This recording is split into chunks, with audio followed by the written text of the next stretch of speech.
Baiklah, Assalamualaikum penyampai Permata Hijau Daerah Temburong Nahdlatul Ayumi Nur Hamizan. Assalamualaikum, apa khabar?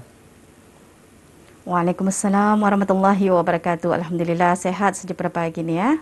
Ya, kita mengharapkan keadaan cuaca di Pekan Bangar khususnya juga baik-baik saja.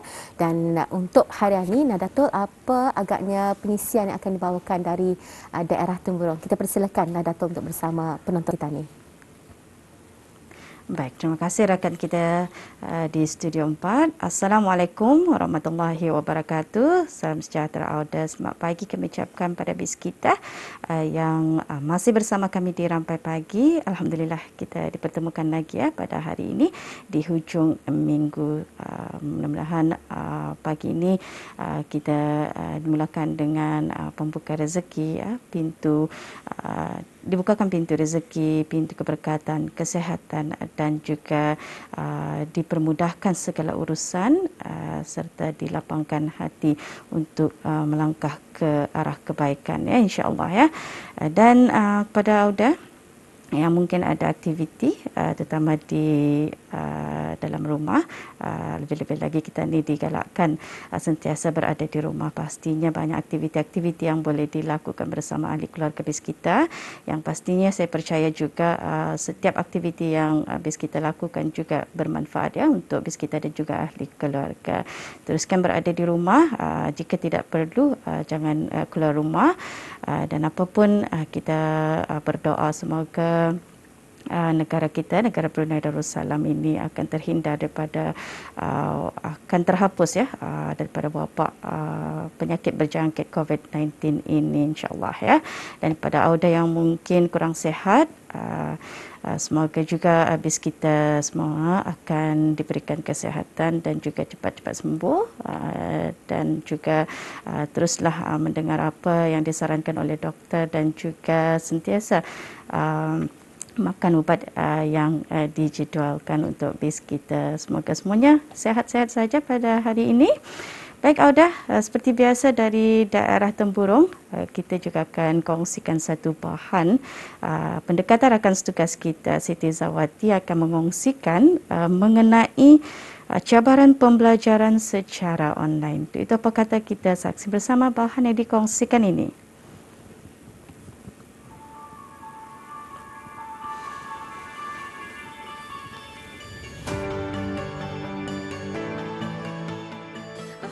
Auda, bertemu kita lagi untuk keluarannya pada kali ini, edisi dari Rampai Pagi dari daerah Temburong.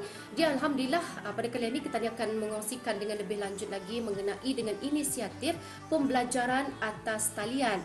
Kita akan bersama dengan beberapa orang guru dari Sekolah Menengah Sultan Hassan Bangar Temburong yang akan mengongsikan dengan lebih lanjut lagi. Assalamualaikum warahmatullahi wabarakatuh. Waalaikumsalam. Apa perkhabaran BIS kita pada hari ini? Alhamdulillah. Alhamdulillah. Terima kasih Joaj ambil kesudian BIS kita untuk mengongsikan sedikit mengenai dengan cabaran pembelajaran secara online ya. Sama-sama. Okey, Cikgu Helmi mungkin dapat kita kongsikanlah sedikit inisiatif pembelajaran secara online di Sekolah Menengah Sultan Hassan Bangar Temburong. Okey, alhamdulillah. Seperti yang sedia maklum, sekolah mula ditutup pada 11 hari bulan 8 2021, dan kemudian cuti bulan 9 ataupun cuti pada bulan September telah diawalkan pada 11 bulan, dan sekolah mula dibuka pada 18 bulan 8 2021. Pembelajaran secara online telah diperkenalkan pada semua sekolah, termasuk Sekolah Menengah Sultan Hassan Bangar Temburong. Nah, pembelajaran secara online ini sebenarnya ada dua cara. Kalau macam kami di sekolah kami ada dua, iaitu secara sinkronus ataupun asynchronous. Sinkronus ini artinya pembelajaran yang diadakan secara real time, iaitu guru dan pelajar akan mengadakan kelas online mengikut jadual-jadual yang telah ditetapkan. Kalau macam sekolah menengah Sultan Hassan, we call it special timetable khas untuk BCPN ni lah, HBL ni. Bagi yang tidak dapat mengikut secara online, diorang akan mengikut kelas 1 selepas jadual tersebut. Artinya waktu petang malam akan menggunakan online platform yang telah dipilih oleh guru-guru lah. Contohnya paling kurang pun WhatsApp ataupun Telegram. Kalau macam online itu they do MS Team kah, Zoom kah, macam mana lah. They do. Cabaran memang banyak cabaran. Satu cabaran daripada guru-guru macam how we are going to support teachers ni, macam mana kami akan membantu guru-guru ni. Contohnya bagi pelajar-pelajar yang kadang-kadang ada pelajar-pelajarnya itu end turn up ataupun disebabkan oleh masalah-masalah tertentu tidak ada akses, contohnya tiada akses internet kah di rumah, yang tinggal di pengkelaman apa dan sebagainya, itu memang banyak cabaran lah. Memang banyak cabaran, and of course juga daripada ibu bapa. Kadang-kadang ibu bapa ni pun dia worry juga, macam cikgunya macam mana ninya anakku dadaninya dia dapat mengikuti pembelajaran secara online ni. So we are worried ya. We are worried, ataupun kami ingau dia sekarang ketinggalan anakku nya macam itulah. Memang banyak cabaran, tapi slowly we are going to secara perlahan-lahan kami akan cuba untuk memperbaiki lah. Ya, alhamdulillah, pengungsian yang cukup kata orang bermanfaat juga pendengar kita ni mendengarkan kita ni pada hari ini. Seterusnya sama Cikgu Samhan. Assalamualaikum Cikgu. Waalaikumsalam warahmatullahi wabarakatuh. Dalam negara kita ni yang sedang berdepan dengan gelombang kedua COVID-19. Jadi seorang guru memainkan peranan yang begitu penting ni Cikgu untuk memastikan pelajar-pelajar ikut serta dalam pembelajaran secara dalam talian. Jadi macam mana persiapan bagi seorang guru ni Cikgu? Pada awal minggu pembelajaran online, saya sudah menyediakan salah satu cabaran adalah menyediakan soalan yang cukup mudah untuk penuntut pelajar-pelajar ini mudah faham lah. Tapi dia juga dapat pasalnya ada sesetengah itu menggunakan working bah.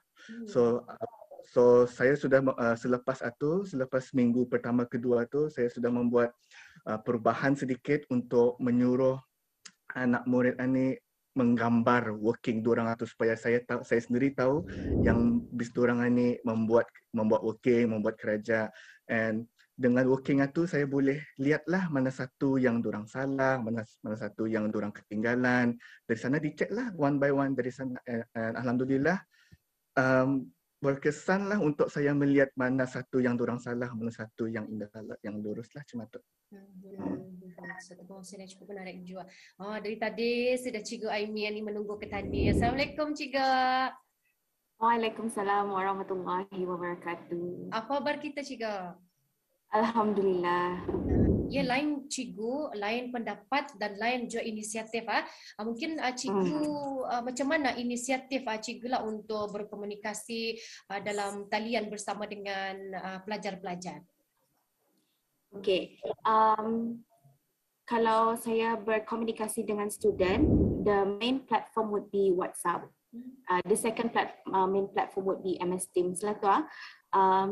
Pembelajaran saya adalah heavily dependent on pre-recorded video, and then I would usually upload it on YouTube, and I would send the link to the WhatsApp. Bagi yang ada masalah macam untuk streaming, saya akan bagi diorang video itu direct ke WhatsApp, so diorang download, dapat diorang play balik-balik dari sana. Dan juga lepas diorang lihat video yang saya bagi tu, saya akan bagi quiz untuk diorang menjawab lah based on the lesson itself. Sama saya juga perlu I have to consider juga duration mengajar, the level of difficulties in terms of the topic, and then also level of ability student macam mana, and also adakah student ini dapat online sentiasa. Itulah yang saya perlu consider. Ya, alhamdulillah, satu kongsian yang cukup menarik untuk dijadikan inspirasi kepada penonton yang menonton kita ni pada pagi ini. Terima kasih kami ucapkan kepada Cikgu Helmi, Cikgu Samhan, Cikgu Aimi di atas kesudian bis kita diwawancara secara alam maya pada kali ini, walaupun kita ni indah dapat berjumpa secara berdepanan, namun alhamdulillah kita ni dapat berinteraksi secara virtual pada kali ini, norma baharu. Alhamdulillah, walaupun ianya membagi cabaran, tapi ia dapat memberikan inspirasi kepada penonton kita di pada pagi ini. Sekali lagi, terima kasih. Assalamualaikum warahmatullahi wabarakatuh. Waalaikumsalam warahmatullahi wabarakatuh. Ya, alhamdulillah, Auda, itulah dia sedikit sebanyak mengenai dengan pengongsian bersama dengan beberapa orang guru di Sekolah Menengah Sultan Hassan Bangar Temburong yang mengongsikan mengenai dengan inisiatif, tips dan juga cabaran yang dilalui oleh seorang insan yang bergelar guru. Jadi di kesempatan ini sama-samalah jua kita ni mengenang jasa guru-guru yang telah mendidik Ketani sebelum ini. Kalau anda ada guru-guru, siapalah Ketani pada masa ini. Mudah-mudahan apapun jua yang dikongsikan sebentar tadi akan dapat memberikan manfaat kepada audio penonton di luar sana. Pembelajaran secara online memang ada cabaran, memang lain daripada yang lain, dan ingin kita kongsikan juga mengenai dengan program rancangan pembelajaran di rumah diadakan setiap hari kecuali pada hari Jumaat dan Ahad. Ulangan pada 11 petang, 3 petang hingga 5 petang. Ianya disiarkan melalui siaran RTB Aneka dan RTB Go. Jadi, terima kasih Auda. Jangan lupa untuk menyaksikan pembelajaran secara online ataupun pembelajaran di rumah. Berbagai inisiatif yang telah pun dilakukan oleh Kementerian Pendidikan. Sama-sama kita ni menyahut apapun jua cabaran dan dugaan yang kita ni tempuh pada masa ini. InsyaAllah apabila pandemik COVID-19 akan berakhir, kita ni akan dapat melakukan aktiviti seperti biasa. Hingga kita jumpa lagi. Assalamualaikum warahmatullahi wabarakatuh. Ya, udah. Itulah tadi bahan yang dikongsikan oleh rakan setugas kita Siti Zawati mengenai cabaran pembelajaran secara online. Dengan bahan itu, Auda, setakat ini saja pertemuan kita menerusi Rampai Pagi dari daerah Temburong. InsyaAllah kita akan bersama lagi esok membawakan perisian yang lain dan juga penyampai yang lain. Untuk seterusnya saya kembalikan semula bersama dengan Denny dan juga Serena. Silakan.